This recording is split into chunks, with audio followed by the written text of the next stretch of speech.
Bonjour et bienvenue dans le Cloud Screener, le podcast qui navigue parmi les nuages. Je suis comme d'habitude avec Monsieur Jérôme Blin à la régie. Bonjour Jérôme, comment vas-tu? Très bien. J'essaie de prendre une voix à Léon Zitron ou un truc des années 60, mais j'y arrive pas. Mais sinon, ça va. Tranquille. Et je suis avec aussi notre invité du jour. Bonjour Shafik, Bonjour Anthony, bonjour Jérôme. comment vas-tu? Très très bien, très très bien. Ça, c'est speed mais super, c'est top. C'est speed pour nous, enfin pour moi au Portugal il est 13 heures. Pour toi il est 9 heures du matin ou 8 Et heures je les 8 crois. heures, et les 8 heures, Donc ouais. ouais, C'est, ouais, c'est c'est une belle journée qui commence, ok. tout à fait. C'est le premier call de la journée. C'est le premier sprint, on va dire, de la journée. Yes. Alors, on est dans le Cloud Screener, on parle de IaaS, de PaaS, de SaaS et encore plus encore. Et aujourd'hui, on va parler d'un SaaS un peu particulier, pas comme les autres. Parce que d'habitude, quand on parle de SaaS, souvent on parle d'applications métiers qui sont pas forcément liées directement à l'IT. Mais aujourd'hui, je te parle à toi. Toi, sysadmin, DevOps, gestionnaire de parc, CTO, CIO, DSI, c'est à toi que je parle. Entends bien, aujourd'hui, je vais te faire gagner du temps. Et avant ça, petit contexte, parce que tu me connais, j'aime bien les petits contextes. Alors, dans les années 90, on achetait des PC, on montait des serveurs. Dans les années 2000, on a mis des VM là-dedans. Dans les années 2010, on a mis tout ça dans le cloud. Et dans les années 2020, on transpire pour arriver à faire l'inventaire des ressources qu'on utilise en réalité. Dans le cloud, elles sont ultra virtualisées, elles sont à la demande, donc c'est devenu un peu plus compliqué le GLPI qu'on avait dans les années 2000. Et dans 2010 à peu près, on a commencé à avoir des API vraiment partout, partout, partout, pour laisser les devs et les robots faire leur tambouille. Et on a vu plein d'outils qui se sont amenés pour faire de la gestion d'infra, les Ansible, les Puppet, les Packer, les Chefs, les Salt et compagnie. Et même les clouds aussi se sont mis à faire leurs petites solutions avec, par exemple, Cloud Formation chez AWS. Et de toutes ces solutions, en fait, le plus que moi je vois, c'est qu'elles sont vraiment incluses dans un workflow de dev, DevOps, Git. On a un code qui est versionné pour définir notre infra et l'exécution de ce code est idempotent. C'est-à-dire qu'avant, peut-être qu'on versionnait ou pas, versionnait pas trop en réalité. Et on avait un script qu'on lançait, et à chaque fois qu'on lançait le script, il nous lançait notre infra. Alors qu'aujourd'hui, on écrit l'infra qu'on veut, et à chaque fois qu'on lancera ce script-là, il nous lancera la même infra et il ne relancera pas une autre infra. On lui aura dit, je veux cette infra-là, il nous donnera cette infra-là. Et c'est un petit peu la différence parce qu'on a une API, on peut la consommer, mais ils ont rajouté une certaine intelligence. Et on a aussi appelé ça de l'infra as code ou de l'orchestration, enfin, il y a plein de noms à donner. Mais de ce gros battle royale de plein d'outils il y a un vainqueur qui est sorti, qui est Terraform. Et Terraform, c'est bien, c'est cool, c'est adopté par la plupart des fournisseurs cloud. Mais il y a quand même un truc. Dans le monde de l'IT, entre l'admin, entre le DSI, il y a pas mal de gens qui n'ont pas envie d'écrire 1000 lignes de YAML pour définir leur infra. Il y a pas mal de gens qui sont horreur du YAML. Moi, ça va, hein, perso. Mais pas mal de gens qui veulent pas. Et c'est là qu'intervient Brainboard. Alors, Brainboard, comment ça se passe basiquement, je crois, parce que moi, ça fait un petit bout de temps que j'ai pas mis les pieds là-dessus. Mais vous ouvrez votre navigateur, vous allez sur Brainboard, donc. Et là, vous aurez une page blanche, mais pas pour écrire du texte et du YAML, hein, ne vous inquiétez pas. Vous aurez une page blanche où vous pourrez faire glisser des icônes. Donc, je fais glisser une icône de serveur, je dis mon serveur, le nom, le type, etc. J'en mets un deuxième, un troisième, un quatrième, un cinquième. Je rajoute un réseau, je câble tout ça. On dirait que c'est la réalité, mais on est en 2024, donc le virtuel est un peu réel aujourd'hui. Mais bref, je câble mes machines entre elles, etc. Et là, j'ai un joli diagramme de mon infra qui est devant moi et deux options viennent à moi. Soit je clique sur Export et j'ai un joli YAML Terraform et là je peux aller voir mon gros sysadmin dans sa caverne et lui dire voici ton parchemin pour faire ce que tu as envie de faire. Ou je peux appuyer sur le bouton Play et là Brainboard va faire tout le travail pour moi. de booter l'infra, de gérer, de voir s'il y a des erreurs et tout ce qui va avec. Donc, comme disent les anglophones, on est sur un process qui est maintenant hassle-free, ou laisse hassle avec moins de friction. On sort de l'outil technico-technique où juste c'est des techniciens qui veulent faire un truc et on rajoute un SaaS avec une interface, avec une UI, une UX et aussi des hooks et des intégrations pour arriver à avoir un guide flow plus doux, pour arriver à s'inclure dans des choses qui existent déjà. Donc, depuis l'interface de Terraform, il s'agit d'abord, comme je vous disais, d'un diagramme de Terraform, excusez-moi, de Brainboard, il s'agit d'abord d'un diagramme où on peut visualiser, créer notre infra et imaginer les choses plus facilement qu'avec un YAML. Mais il faut aussi penser à cette inclusion dans tout cet écosystème de Gitflow, de DevOps, et c'est ce que fait brillamment, excusez-moi, Brainboard, et c'est ce dont on va discuter avec Shafik aujourd'hui, qui est l'une des personnes qui a pensé puis créé cette idée et qui mène d'ailleurs l'entreprise du même nom, donc Brainboard. Donc, rebonjour Shafik. Alors, bonjour, et tu l'as décrit super bien. Et surtout, en fait, cette évolution de l'IT, nous, c'est ce qu'on appelle un système d'abstraction. Donc, au début, on avait des machines, on avait du hardware. Sur le hardware, on avait installé des systèmes d'exploitation pour abstraire le hardware. On s'est rendu compte que c'est limité, donc on a mis des machines virtuelles. On s'est rendu compte que c'est limité, on a mis des conteneurs et ainsi de suite. Et l'orchestration a suivi le même chemin. Au début, on avait des scripts. Après, on avait donc avec les API, ça devient trop complexe. On a fait une abstraction. Et cette abstraction, on va juste décrire ce que tu as décrit toi aussi. C'est je veux atteindre un état. Je veux déployer une application d'un point de vue infra avec tous les composants. Et donc ça, je décris juste ça et ça se crée avec Terraform. Et donc avec Brainboard, c'est dans la même évolution de cette logique, à la fois d'abstraction, mais aussi de rendre l'utilisation du cloud beaucoup plus facile et surtout pour n'importe qui. Parce que on avait que certains profils qui pouvaient écrire du Terraform, qui pouvaient d'ailleurs faire l'admin 6, puis qui pouvaient écrire Terraform. Puis on a voulu faire DevOps pour casser le mur entre le Dev et le Ops, mais bon, le mur il est toujours là. Mais c'est une réalité, on les a appelés Platform Engineer, SRE, whatever. C'est toujours les mêmes problématiques. On a essayé de trouver des workarounds. Et donc, Brainboard, c'est pour résoudre ce problème-là et dire, OK, dans la next gen je décris un état de mon infrastructure et elle est créée. Donc, je design ce que j'ai envie de créer comme plateforme. Brainboard va générer le code Terraform automatiquement. Donc, l'humain n'a pas besoin d'écrire. Oh, bien sûr, l'utilisateur ont le contrôle sur le code, ils peuvent modifier ce qu'ils veulent. Mais l'idée principale, c'est il y a le temps entre le moment où j'ai des specs pour l'infrastructure jusqu'au moment où j'ai un code Terraform valide, il est réduit. C'est là où en fait l'industrie perdait énormément de temps parce qu'on a fait énormément d'efforts sur l'automation, mais l'automatisation, une fois que tu as le code Terraform, tu cliques sur un bouton avec la CI/CD, tu le déploies. Mais comment tu vas aller du début, enfin des specs, jusqu'au code Terraform valide, sécurisé, qui respecte les budgets. Maintenant, avec, quand tu décris tout ce qui est serverless, où c'est la consommation, enfin tout est basé sur la consommation, comment tu peux avoir une idée sur, comment tu peux avoir un mindset FinOps et une idée sur les coûts de l'infrastructure. Donc voilà, c'est ça l'idée de Brainboard. Après, il y a plusieurs mécanismes aussi qui permettent à une équipe, ou plusieurs équipes de travailler de façon collaborative, ce qui n'existait pas avant. La seule façon de collaborer, c'était on fait des Git pull ou des merge requests, on envoie vers Git, voilà, et on va revoir sur Git. Donc la personne qui doit revoir, il va pull le repo, il va l'inspecter, il va dire soit OK, soit pas OK. Et donc, j'imagine tout le ping-pong. Mais c'est ça la vie des développeurs jusque-là. Et donc, l'idée de Brainboard, de dire, OK, comment on peut minimiser tout ce temps perdu, mais à la racine, pas quand le code est écrit, quand on est en train d'écrire le code dès le début. Donc, c'est ça l'idée principale de Brainboard.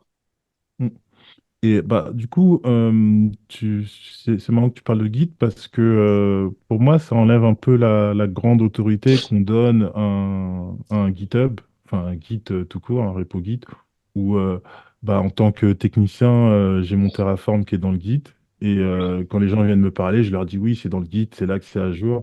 Là, en fait, on leur dit bah non, c'est dans le... Tu vas regarder sur Brainboard et tu vas pouvoir voir à quoi ça ressemble et t'es pas obligé d'être un ingénieur pour comprendre à quoi ressemblera notre infra et ou par notre pognon, par exemple. Exactement. Tu as cité tout à l'heure un nom qui m'a fait un peu rigoler, JLPI. Les C'est vraiment Pinax à tellement l'époque. ça. Exactement. Et donc l'idée, en fait, tout revient quand on parle de Git. Pourquoi on a choisi Git et on a commencé à faire de l'infrastructure as code et tout. Bon, premièrement pour traiter, parce que c'est un bout de code au final, cette description de l'infrastructure, mais aussi c'est pour avoir une source de vérité. Et Ouais. cette source de vérité qui match ce qu'on a réellement dans le cloud, ce qu'on a réellement provisionné. Après, il faut un peu de discipline pour que ça marche, parce qu'il y a toujours un drift, il y a toujours un gars qui va cliquer sur la console parce que whatever raison, peut-être c'est un incident de sécu, peut-être il sait pas comment faire du code et clique. Donc voilà. Et donc ça va drifter, ça va. Et donc on crée tout un écosystème pour garder la source de vérité euh, euh, intègre et sur laquelle on peut compter pour déployer. Et donc, cette idée de source de vérité, en fait, c'est toujours autour de l'idée de source de vérité. Donc, Brainboard, on s'est rendu compte qu'avec Git, c'est une très, très bonne source de vérité. Et d'ailleurs, pour les développeurs d'un point de vue applicatif, c'est toujours la source de vérité. Pour l'infrastructure, c'est un peu différent parce que l'infrastructure, dans tous les cas, on a toujours besoin d'un schéma pour comprendre les composants, le trafic, le data flow, la couche réseau, qu'est-ce qui est sécurisé ou pas. C'est pas juste comme une application. J'ai des composants, des microservices que je déploie et peut-être chaque équipe gère un microservice. C'est peut-être relativement simple. Et même en termes de tests, c'est assez mature. Les tests applicatifs sur l'infrastructure, il y a des tests, mais par exemple, si on utilise Terraform, tu peux faire tous les tests possibles. La vérité, c'est quand tu fais Terraform Apply. Soit ça passe, soit ça passe pas, même si tu as testé tout ce que tu veux. Donc, et même les tests commencent à venir que dans les dernières versions de Terraform. Tu vois, donc 12 ans après, on commence à penser, ok, il faut intégrer les tests. Et donc, l'idée de Brainboard, de dire, ok, cette source de vérité, Brainboard devient une source de vérité qui peut être intégrée avec Git. Ça veut dire Git, on peut l'utiliser comme un back-end pour stocker le code, mais la source de vérité, pas seulement en termes de code, mais en termes de design, de documentation, de output de pipeline, de collaboration, qui a le droit d'accéder à quoi et pourquoi d'ailleurs. Et donc les environnements qu'on a d'une façon vraiment inventaire, pas j'ai des repos dans Git et je sais pas qui a accès à quoi, il faudrait que je check tout, mais vraiment matcher comment les humains travaillent avec l'infrastructure et leur workflow et les technologies qu'ils utilisent. Donc, les deux extrêmes, c'est les humains et le code, Terraform, et donc Brainboard au milieu qui peut faire ce bridge. Donc, simplifier l'utilisation, toute la partie GitOps, en fait, et, en donnant une visibilité à tout le monde sur l'infrastructure et comment ils peuvent l'utiliser. D'accord, c'est très clair, merci. Et du coup, comment est-ce que un projet comme ça s'imagine et puis comment est-ce qu'on le met en action? C'est une très, très bonne question.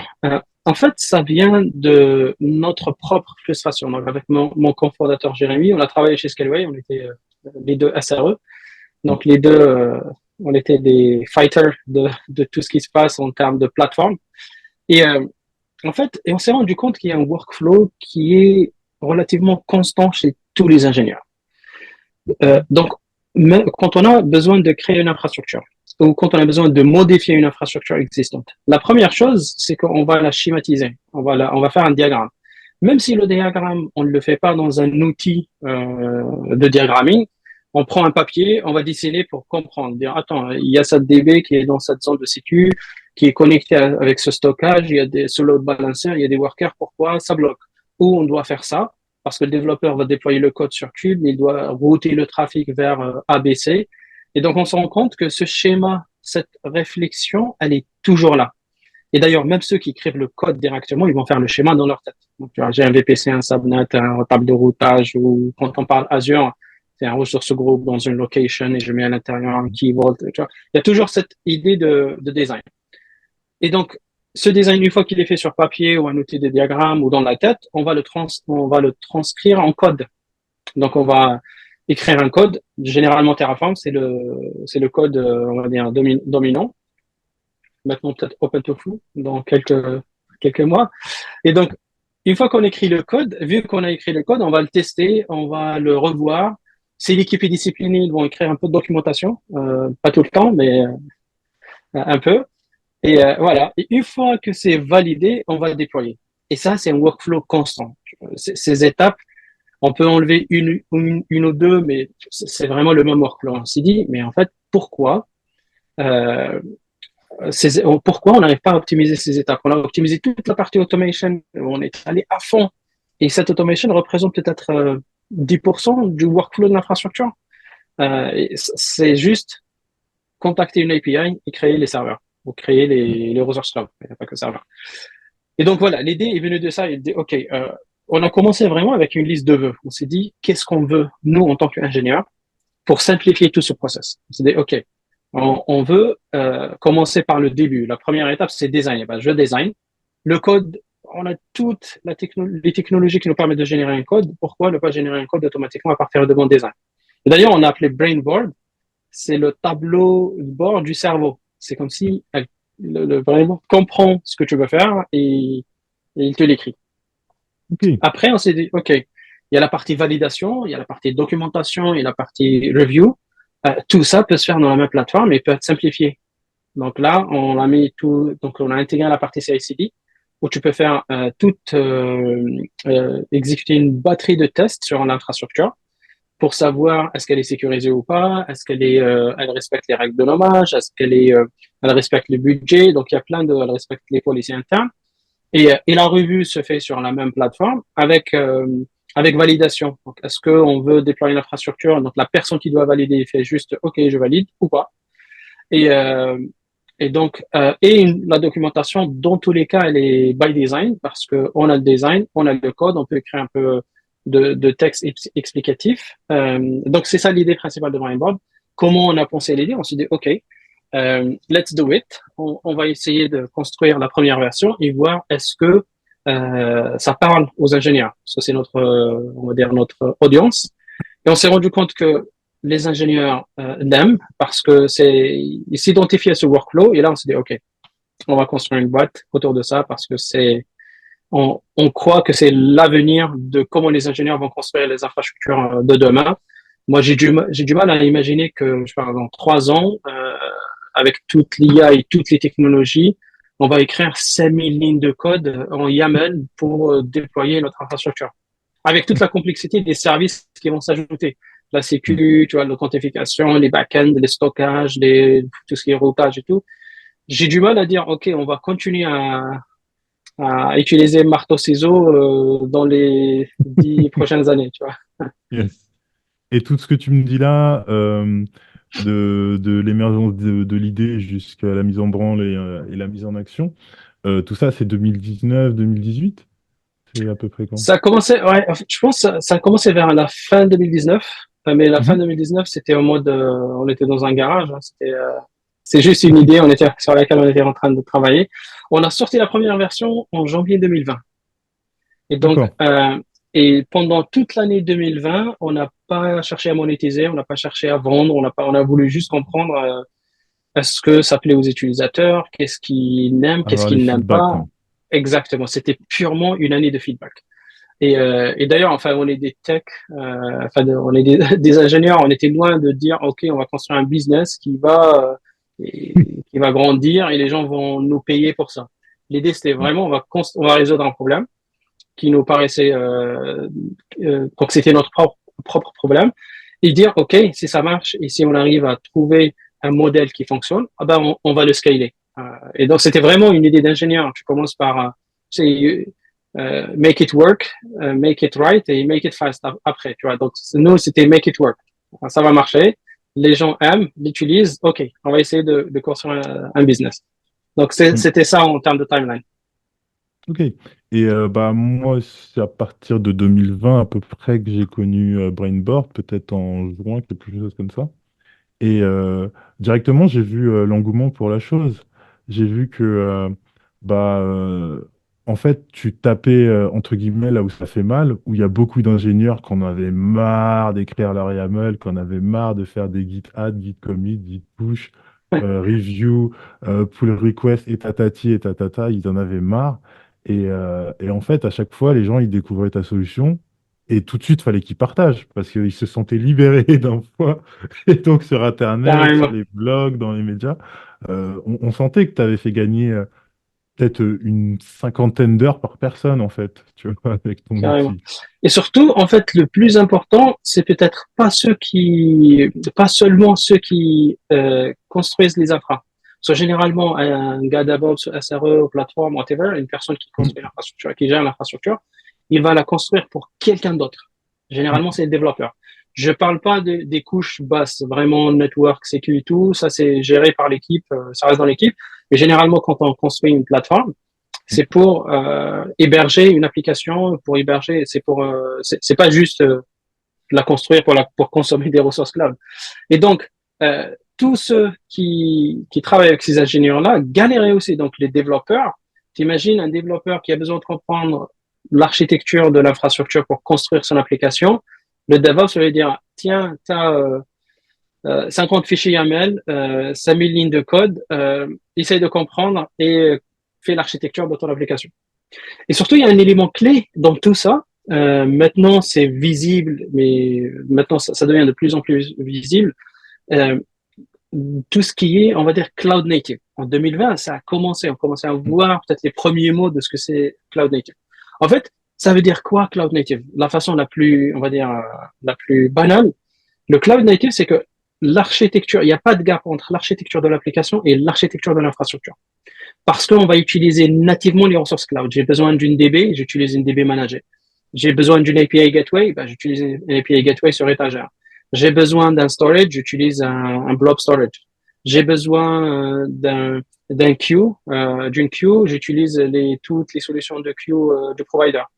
Tu vois, et du coup, l'architecture de l'application, c'est l'architecture de l'infrastructure à 99%. Mm, Tu vois. Et mm. donc, c'est important que les deux arrivent à comprendre et que les deux arrivent à aller vite et sans perdre du temps de OK, mais c'est dans le fichier YAML, mais moi j'ai pas compris comme ça parce que le fichier c'est lent et enfin il y a plein d'imbrications. Et dire OK, on est tous visuels. L'être humain, enfin quand on voit Ouais. une image en 2 secondes, on comprend ce que c'est. T'as pas besoin de lire, de passer 2 heures, 3 heures à lire le code, de le tester pour comprendre que tu as juste un subnet et un VNet. Donc voilà, c'est ça en fait qui était l'élément clé pour les users. D'accord, je te remercie, Shafik. Monsieur Blin, avez-vous une C'est question moi. pour Shafik? Ouais. Alors, enfin, Je les j'en ai vois prendre des plusieurs. notes. Je vais essayer de. Ouais, bon, alors pour moi, là, c'était compliqué, hein. Je faisais semblant de comprendre, mais c'était assez compliqué. Toujours est-il que bon, j'ai vu que vous intégrez donc du coup l'IA dans chez Brainboard. Yes. Comment est-ce que tu vois l'IA? Est-ce que tu vois plutôt l'IA comme un outil, donc comme tu disais tout à l'heure, hein, plutôt voilà, comme on utilise un marteau, par exemple, et je sais pas quoi d'autre, une tondeuse, ce qu'on veut. Ou est-ce que tu vois quelque chose qui va vraiment remplacer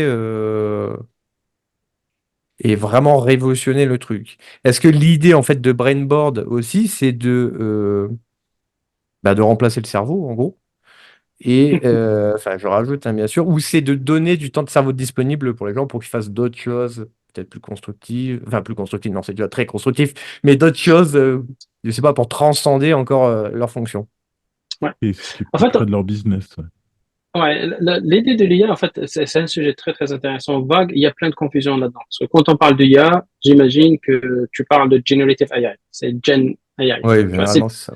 c'est une catégorie de l'IA, c'est pas tout l'IA. Ça, c'est la première chose. La deuxième, l'être humain, quels que soient les systèmes intelligents qu'il a construits, c'est pour rendre sa vie facile ou pour découvrir plus ou pour aller plus loin. Tu vois. Et donc, et en informatique, c'est généralement pour rendre la vie facile et enlever la complexité en fait des couches basses. Euh, Quand on parle de generative AI, ça veut dire je vais parler en langage humain à un robot. Donc je vais lui dire donne-moi, par exemple, si je prends le cas de l'infrastructure, donne-moi le code de l'infrastructure qui me permet de faire ABC. Donc c'est je décris en langage humain et lui, il va me donner, je dis lui ou elle, va me donner ce qu'il faut pour que je puisse atteindre mon objectif. Donc ça, c'est l'idée principale. On peut utiliser l'IA générative, on peut utiliser des robots, on peut utiliser des humains. D'ailleurs, c'était les humains qui automatisaient la base. On s'est rendu compte que bon, les humains, ça coûte cher. Il faut peut-être passer à autre chose. Et donc, ça, dans Brainboard, c'est dans la même logique. Donc là, l'IA, on a deux axes de l'IA. On a l'IA purement générative. Donc là, c'est ce qu'on a. On a sorti une version qui n'est pas ouverte publiquement. Elle est en bêta. Elle est donc pour ceux qui sont intéressés, ils peuvent juste nous écrire et on peut leur ouvrir, leur donner accès.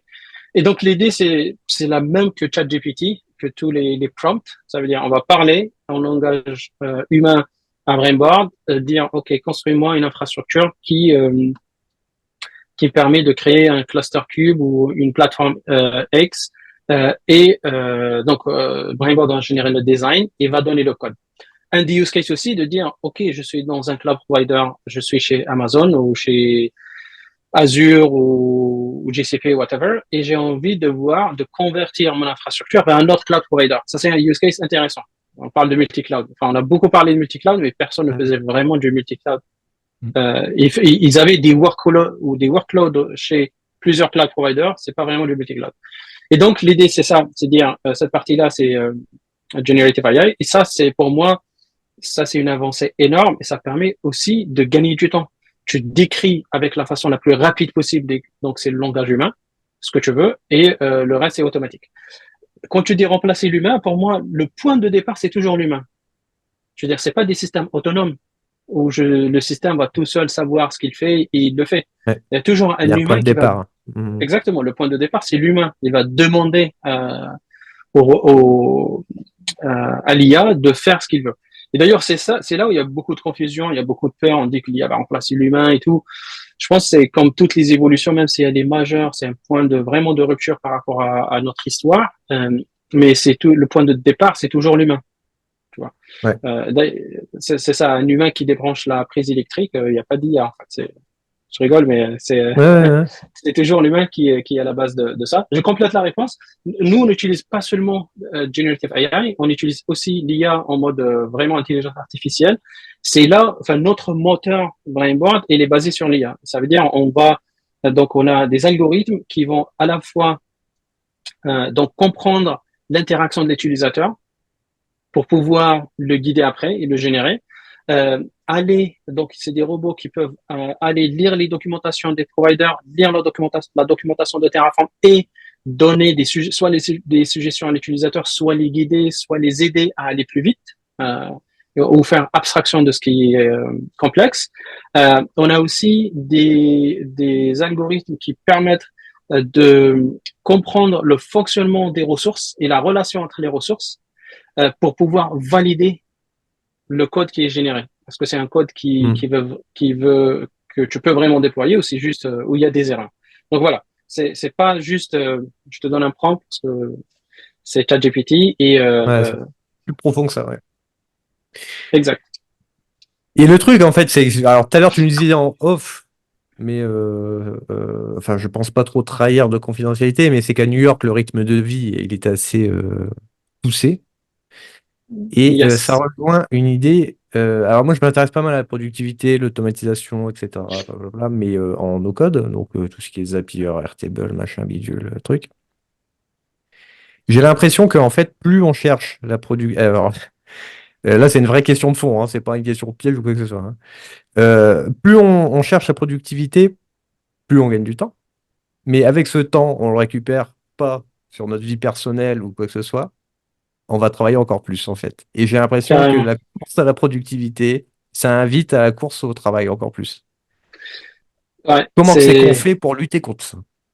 En fait, c'est un très bon dilemme parce que, en fait, c'est comme la roue de l'hamster, sauf que la roue de l'hamster avance. En fait, tu vois, les avancées technologiques, ce que l'humain fait, c'est dingue. Tu vois, l'humain a pu aller sur d'autres planètes, tu vois,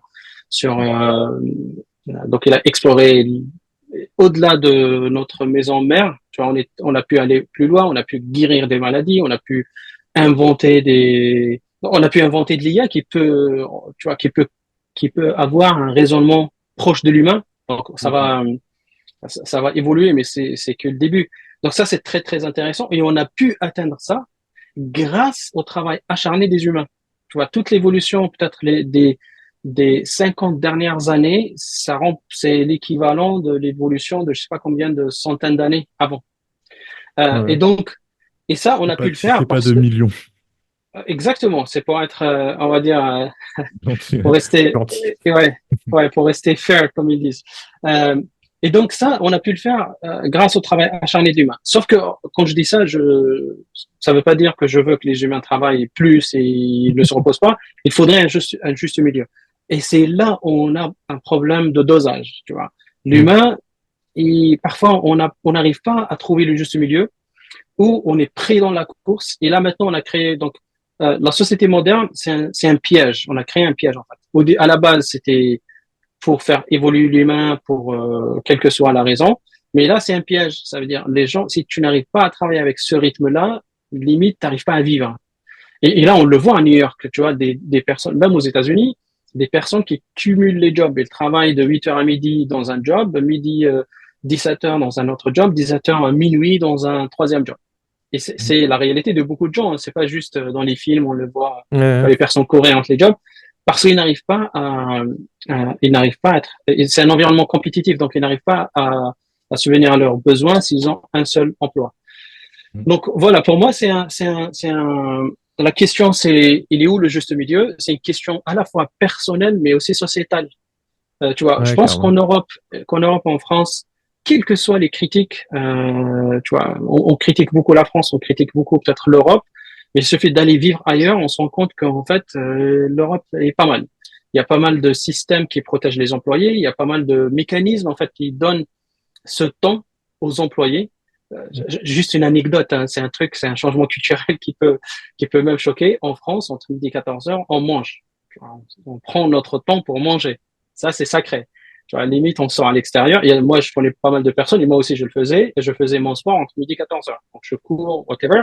Je me douche, je mange et je reviens au boulot.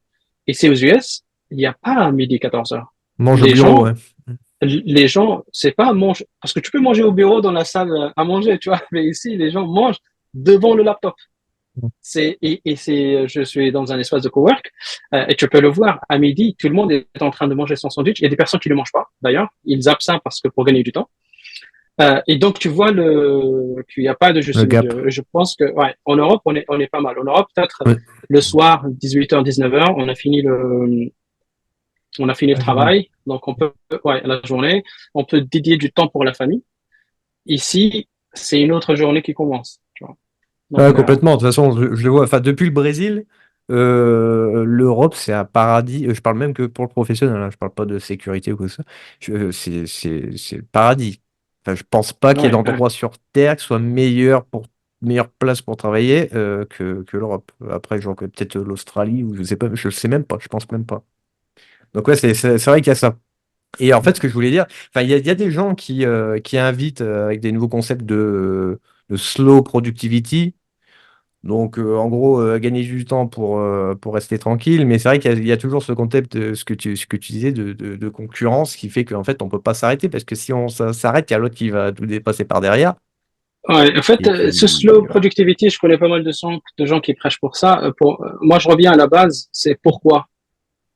Est-ce que Ouais. slow productivity, on veut arrêter les gens, enfin, on veut pas que les gens travaillent, ou on veut pas que la société avance, ou on veut juste un équilibre? Je pense que si on revient à la base, à la question pourquoi on veut slow productivity, la réponse, c'est peut-être pas slow productivity, c'est peut-être autre chose. Tu vois.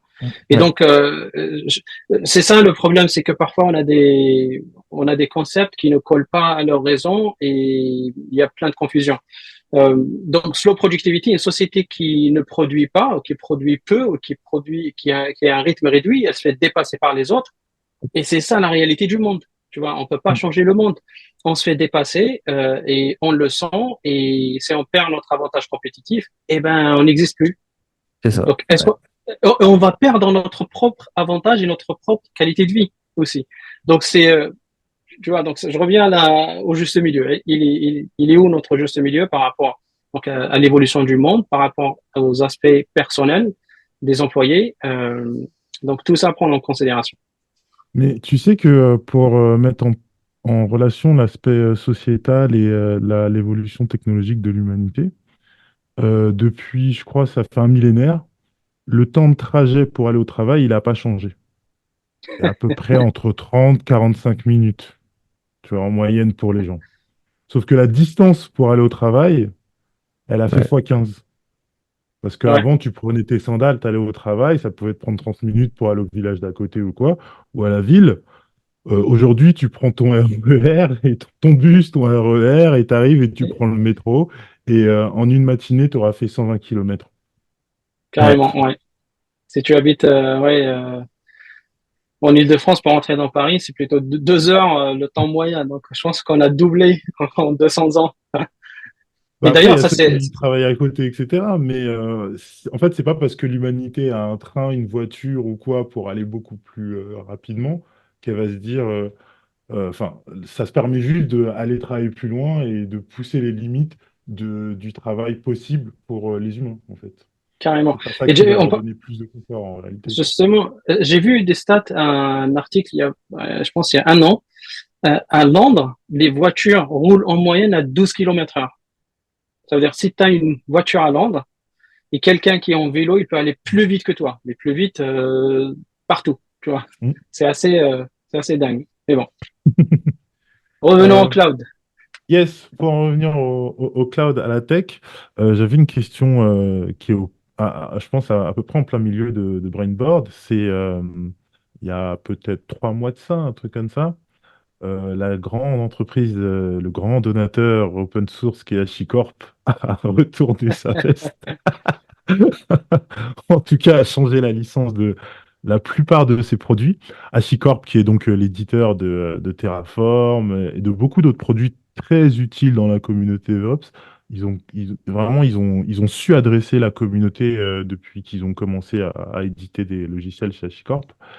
Et donc, si je me souviens bien, leur licence, elle est passée d'une licence à peu près open source à une licence ouverte, où lorsqu'on veut utiliser de manière professionnelle et revendre des services, des services faits avec leur logiciel, il va falloir leur payer des royalties. Et Yes. donc, la communauté, elle n'était pas contente. Pas contente du tout. Et donc, elle a forqué, comme on a pu le voir avec Debian, comme on a pu le voir avec CentOS, comme on a pu le voir avec plein de choses, quand il y a un groupe de gens qui sont pas contents et qui ont des claviers. Et donc, ils ont créé OpenTF, il me semble. Tout au Et début, OpenTF, ouais. Il a été rebrandé OpenTofu. c'est ça. Et je crois d'ailleurs le rebranding de TF à Tofu, c'est parce que TF, ça faisait trop Terraform, je crois, non? En fait, il n'y a pas de raison. Que j'ai lu enfin, le manifeste. Pourquoi ils l'ont renommé, il n'y a pas de raison pourquoi OpenTofu. En fait, OpenTF, dans tous les cas, Open quelque chose, ça ne dérange pas. Open Terraform, on avait Mm. OpenZFS, Open Solaris, on avait, Ouais. ça c'est, tu vois, pour parler de l'histoire, hein, Mm. le Open ne dérange pas. Ils l'ont changé. En fait, la licence a changé en août. On a l'impression que ça fait 3 mois, mais ça fait quand même 6 mois, 7 mois. C'était le 10 Ouais. août, je me rappelle bien. Et ça, c'était prévu en quelque sorte. Il y a Sid, le CEO de GitLab, qui a écrit un article magnifique sur son blog de fonds d'investissement. Il s'appelle opencore.vc, qui a étudié en fait toutes les boîtes qui rentrent en bourse. Elles mettent combien de temps pour changer leur licence open source vers une licence non open source. Donc, juste pour expliquer la nuance entre, enfin, ce que HashiCorp a fait, HashiCorp avait une licence Mozilla, c'est une licence permissive, n'importe qui peut prendre le code, l'utiliser dans sa base code, revendre des services, le monétiser et ça pose pas de problème. Ils l'ont changé en BSL, donc c'est Business License, ça veut dire, c'est littéralement, tu n'as pas le droit de construire un produit qui est compétitif au produit initial. Ça veut dire que tu ne peux pas packager un produit qui est en compétition avec HashiCorp Cloud. Mm. Et donc là, ils ont essayé d'expliquer, mais la communauté est devenue vénère. Et surtout, ça veut dire, ça peut s'étendre même au niveau des personnes. Ça veut dire qu'un freelance que lui offre ses services à une boîte et utilise Terraform, il devient compétiteur de HashiCorp d'une façon directe ou indirecte. tu vois. Et donc là, ça, je pense qu'ils s'attendaient pas à ce que la communauté soit vénère à ce point-là et surtout que la communauté décide de forquer et qu'il y ait de l'adhésion. Donc là, quand ils ont forqué, au début, avant de forquer, ils ont fait le manifeste Open TF Manifest. Et donc, je pense en une semaine ou 10 jours, ils ont pu dépasser HashiCorp en termes de stars sur GitHb. Donc ça, c'est un Waouh. signal assez fort. Ouais. À l'époque, Terraform avait, si je me rappelle bien, 38 000 stars. Eux, donc OpenTF Manifest, au bout de 10 jours, je pense qu'il a dépassé, il était à 39 ou 40 000 stars.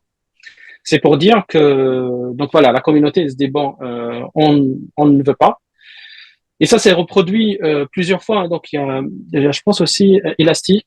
Il y a Ouais. plusieurs boîtes, une fois qu'elles rentrent, qu'elles deviennent publiques, donc elles rentrent en bourse, au bout de 6, donc selon l'article de Sid, le CEO de GitLab, entre 18 et 24 mois, voire parfois 36 mois, ils vont changer la licence parce qu'ils veulent protéger le business. Et surtout, sauf que Terraform est différent. Moi, je considère Terraform vraiment comme un système d'exploitation du cloud. C'est comme l'OS qu'on avait sur les Ouais. machines. C'est une Ouais. couche basse, en fait. Bon, c'est une couche basse qui abstrait les API, mais les API, ça change tellement, il y a le versioning et tout, on n'a pas, enfin, c'est trop complexe. Donc, c'est une abstraction, mais ça reste proche des couches, c'est comme un système d'exploitation Ouais. qui va abstraire les protocoles network, tu vois, tout ce qui est l'interaction avec le hardware physique, le stockage, la mémoire et tout, avec une couche logique. C'est la même chose pour Terraform. Ouais. Et d'ailleurs, c'est utilisé par tous les concurrents maintenant de HashiCorp comme vraiment un système d'exploitation. Chez Brainboard, c'est un système d'exploitation, d'exécution. Donc, on utilise Terraform pour déployer dans le cloud, pour ne pas réinventer la roue, parce que, tu vois, on a déjà inventé la roue. Donc voilà. Euh, et Bah, c'est marrant ce que tu me dis là, parce que oui, si on prend par exemple les systèmes d'exploitation, Linux aujourd'hui c'est le grand vainqueur, il est partout, enfin GNU Linux pour les puristes. Et bah, le grand fail, le grand fail de GNU Linux, c'est quand même l'interface graphique. Et, et toi, chez Brainboard, c'est ce que vous proposez. Certes, Terraform, c'est un super projet. Comme tu dis, il a permis de simplifier l'utilisation de tous les clouds parce que les hyperscalers, notamment, sont méga complexes quand tu veux rentrer dans la chose. Et vous, vous êtes venu, vous avez simplifié la chose, mais surtout, vous avez rajouté une interface graphique digne de ce nom. Qui met... justement, et c'est l'évolution, enfin, pour moi, logique et naturelle de l'industrie. Comme Ouais. je t'ai dit, l'invention de l'IHM, enfin, l'interface en machine, donc l'aspect graphique, quand Mhm. Apple au début l'a fait, c'est comme si on était dans une chambre noire et on a allumé la lumière. Parce Mhm. que c'était littéralement ça, c'était des écrans noirs, les mecs tapaient leur code sur les écrans noirs, on leur a dit, et en fait, juste pour déplacer un fichier d'un point A à un point B, tu écris peut-être 2000 lignes de code. Bah, je te fais un drag and drop et moi, je me débrouille à tout mettre, à tout Ouais. gérer derrière. Tu vois. Et donc, et on a pu construire sur ça. Et d'ailleurs, même les cloud providers ont construit ou ils continuent à construire leur interface graphique. Donc, dans Amazon, il y a le CloudFormation Designer. Chez GCP, ils ont fait un qui est basé sur Excalibur, si je ne dis pas de bêtises. Donc, c'est une interface graphique qui génère pas de code, mais qui permet de déployer. Mhm. Azure, donc là, il permet de visualiser une ressource dans une ressource groupe, mais ils ont lancé un projet aussi pour que tu puisses designer graphiquement et générer de l'ARM. Tu vois, ça me rappelle exactement le début de Terraform. Et d'ailleurs, pour l'anecdote, ou pas, Terraform, c'est une inspiration de CloudFormation. C'est celui qui a Ok. créé Terraform, donc Michel Hashimoto, il a dit en fait, lui, il s'est inspiré de CloudFormation en 2012, dire waouh, ça c'est top, c'est un langage qui abstrait une API, et, et là, je prends cette idée pour le faire pour tous les cloud providers. Mhm. Et donc, et c'est pour ça, donc il est resté dans la même idée, hein, c'est YAML, CloudFormation c'est du YAML, Terraform, c'est du YAMLish, donc c'est un peu d'YAML, mais différent. Mais c'est toujours dans la même logique. J'ai des blocs. Dans mes blocs, je fais mes déclarations et c'est ça l'état de l'infrastructure. Donc, Ouais. Mais au-delà du clic, parce que moi j'étais un petit peu à la base sur Brainboard, c'était un peu l'idée que j'avais, c'était on nous donne un clicodrome et ça fait plaisir de faire écrire du YAML.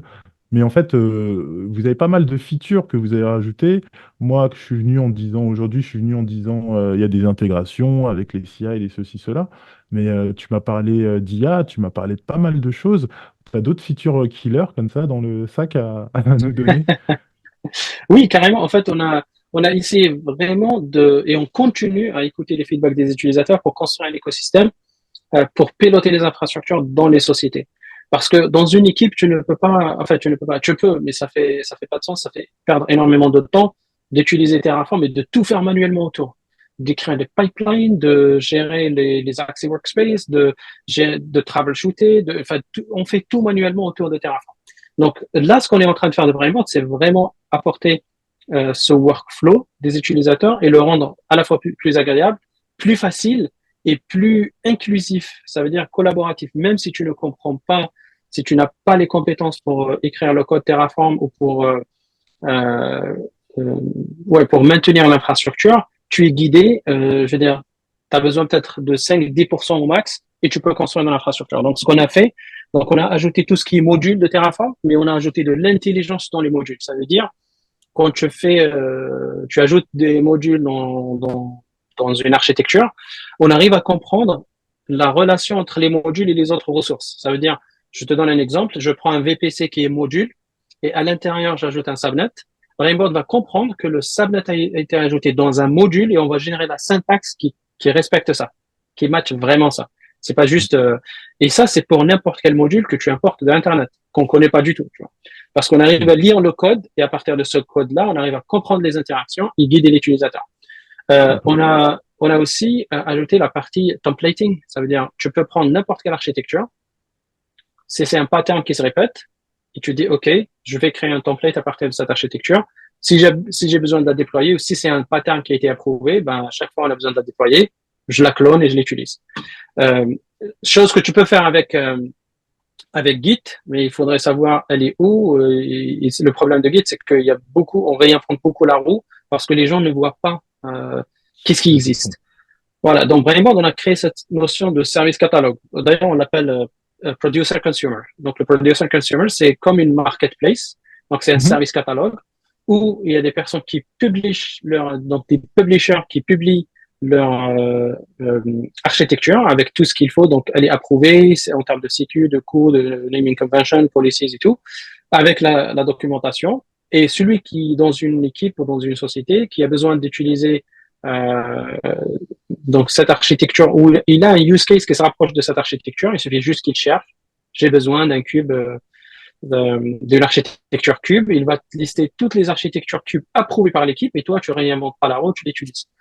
En fait, on a Ok. ajouté plein de trucs. Il y a aussi une autre fonctionnalité qui est killer, c'est la possibilité d'importer des infrastructures et de les convertir en code Terraform. Yes. Par exemple, là, on supporte AWS et Azure. Imagine, tu as AWS sur Azure, tu as une infra pour laquelle tu n'as pas de code Terraform, pour quelle que soit la raison. Bah, tu peux brancher Brainboard avec cette infra. Il va l'analyser, il va la scanner, il va générer le code, il va générer le diagramme, il va générer le code, mais le code, c'est pas juste en mode brut. En fait, on ajoute de l'intelligence, ça veut dire on arrive à générer un code euh, proche de ce qu'un humain peut écrire. Tu vois, avec des variables, avec des références vers les ressources, mais pas en mode path complet, tu arraches les jouets pour comprendre où il est. Donc voilà. Ok, donc Et donc, c'est un cas typique de ça, c'est je suis un start-upper qui a payé un jour un freelance pour me monter mon infra AWS. Et là, je commence à passer aux choses sérieuses. Je vais voir Brainboard, je lui donne un AKSK AWS et Brainboard va regarder mon infra et me produire un Terraform avec lequel je pourrais travailler avec le prochain freelance qui voudra. exactement. Et on génère même D'accord. le Terraform State. Donc c'est comme si l'infra a été déployé par VMware. Donc c'est le Ok. point de départ. Après, on a ajouté plein de fonctionnalités autour qui parlent aux entreprises. Donc, en termes de sécu, les remote backend, maintenant, on a ajouté plus, enfin, on supporte maintenant tous les remote backend. Euh, on supporte tous les modules, donc, quelle que soit la registry, quelle que soit la source. On a des airbags, donc tu peux mapper que tu as l'organisation, enfin les boundaries des équipes par rapport à leur projet d'Embrain Board et leur projet d'infrastructure. Donc voilà, toutes ces petites ou grandes features qui parlent aux entreprises. Mm. Yes, yes, yes. Shafik, je sais que tu es un American boy, quelqu'un de très très occupé, et que le temps presse pour toi, tu vas avoir rapidement notre rendez-vous. Et du coup, je me dois de terminer cette session. Mais en vrai, j'ai tellement de questions devant moi que je dois te poser que Faut qu'on je fasse une resterai deuxième. invité encore, c'est sûr et certain. C'est Avec vraiment une plaisir, mais vraiment. certitude. Mais en attendant, si je dois résumer rapidement Brainboard, donc on a un SaaS en ligne qui nous permet de gérer notre infra. Si on veut rentrer sous le capot, on comprend que c'est du Terraform et que on peut jouer avec l'outil DevOps de prédilection du moment. Mais si on veut rester en hauteur et qu'on ferme ce capot, on a une interface en ligne qui nous permet de gérer du AWS et du Azure aujourd'hui. Donc je peux gérer une infra, mais quand je dis infra, je ne parle pas de IaaS, je parle vraiment de tous les modules et de tout ce que nous permet de gérer Terraform. Donc, ça peut être votre IaaS, ça peut être votre FAS, ça peut être votre Object Storage et peu importe. Tu voulais rajouter quelque chose? Oui, je veux dire, en termes de provider qu'on supporte, on supporte AWS, GCP, Azure, OCI, Scaleway, Ok, Terraform, Azure Stack et tout. C'est juste l'import, la possibilité d'importer à partir des providers qu'on supporte seulement Azure et AWS. d'accord. Between brackets. Yeah. Ouais, c'est dans le backlog, j'imagine. Tout à fait. On a GCP dans le backlog, peut-être d'ici la fin de l'année. En fait, ce qu'on essaie de faire, on essaie d'être le plus proche possible de, du Des mécanisme attentes natif, utilisateurs? Ah, non, excuse-moi, vas-y. des protocoles natifs des providers. Et c'est pour Hmm. ça on a fait un par un. Il y a pas mal de projets open source qui permettent d'importer, mais soit ils ne sont pas complets, soit c'est complexe, soit ça génère un code que tu peux pas l'utiliser, tu vois, que tu peux pas Hmm. l'utiliser. Donc nous, on veut rester proche des API des providers pour qu'on puisse apporter cette valeur ajoutée. C'est quand tu as un code que c'est bon, tu continues à utiliser dans mon report facilement. Ok, donc mon petit résumé, je le reprends. C'est un SaaS en ligne qui nous permet en premièrement drag and drop de gérer une infra sur différents cloud providers. Donc si je reprends les noms, tu m'avais dit AWS, Azure, OCI, Scaleway GCP, et, yes. et GCP, oui. Et à partir de cette gestion en ligne, qui correspond donc à quelqu'un qui n'est pas forcément très technique, on peut rentrer en profondeur et faire du Terraform, on peut exporter. Mais le meilleur dans tout ça, c'est qu'on a une interface en ligne intégrée avec d'autres outils. Donc, je peux faire du CI, je peux faire du test, je crois que vous êtes intégré avec InfraCost pour pouvoir gérer les coûts de l'infra directement. Exact. Donc, vous êtes capable de faire de l'advisory pour vos clients qui sont en train d'utiliser. Et si on doit parler de clients pour finir, je suis passé sur ton site internet, tu as des très très très jolis noms, du NJ, tu as des Fortune 500, tu as des CAC 40, enfin, il y a des très jolis noms, des très grosses entreprises qui se sont dit on va simplifier nos gros services et nos grosses machineries françaises avec du brainboard. Donc, Carrément, bah, yes. je suis content de t'avoir invité, je suis content d'avoir pu parler avec toi de tout ça. C'est sûr et certain que je vais t'inviter à nouveau, mais en Avec attendant, plaisir. j'aimerais juste te demander, est-ce que tu as un mot de la fin? Yes. Franchement, ouais, le mot de la fin, je pense ce qui m'est resté dans la tête de la discussion, c'est autour de l'IA. En fait, en fait, on peut faire beaucoup plus de choses avec l'IA maintenant. Je reste dans le scope de l'infrastructure et le cloud et de l'engineering, on va dire. Et je pense que c'est un point très, très important. Je pense qu'il faudrait qu'on mise à fond là-dessus, parce que ça nous fait gagner énormément de temps. Hmm. Je comprends que c'est pas peut-être fiable au point qu'on veut, c'est pas peut-être sécurisé au point qu'on veut, c'est pas encore sec, on va dire, mais c'est un outil de productivité énorme. Hmm. Tout à fait. Donc n'ayons pas peur, tous les ingénieurs, on va pas être remplacés, on va plutôt être empower. Upgradé. Eh bien, je te remercie pour le mot de la C'est toujours un fin. plaisir, guys, d'être avec vous. Excellente journée et on refait ça le mois Quand tu prochain, veux. si tu veux. Ok, cool, cool, cool, cool. Yes, Ben, merci beaucoup. avec plaisir, Anthony. Jérôme, Anthony, excellente journée. À Ciao. bientôt. Ciao, Ciao. ciao. Bonne journée. Salut. Eh bien, toi, audio téléspectateur qui reste avec nous, et si tu es resté avec nous jusqu'ici, bah, je te remercie. C'était une petite heure encore, c'était un podcast un petit peu plus court. Ce que je peux faire en mot de la fin, c'est t'inviter à nous suivre sur les différentes plateformes, sur LinkedIn, sur YouTube, sur les plateformes de podcast, nous laisser un commentaire, venir nous parler si tu as des questions à propos des différents clouds, de Brainboard ou d'AWS, de Google, Azure, GCore, Scaleway, 3DS ou encore. On a plein de réponses et plein de data à propos de plein de clouds. Donc venez nous parler. Et sur ce, je vous souhaite une bonne journée, bonne soirée. Et à toi aussi, Jérôme. Bonne journée, bonne soirée à toi. Merci. Au revoir. Au revoir.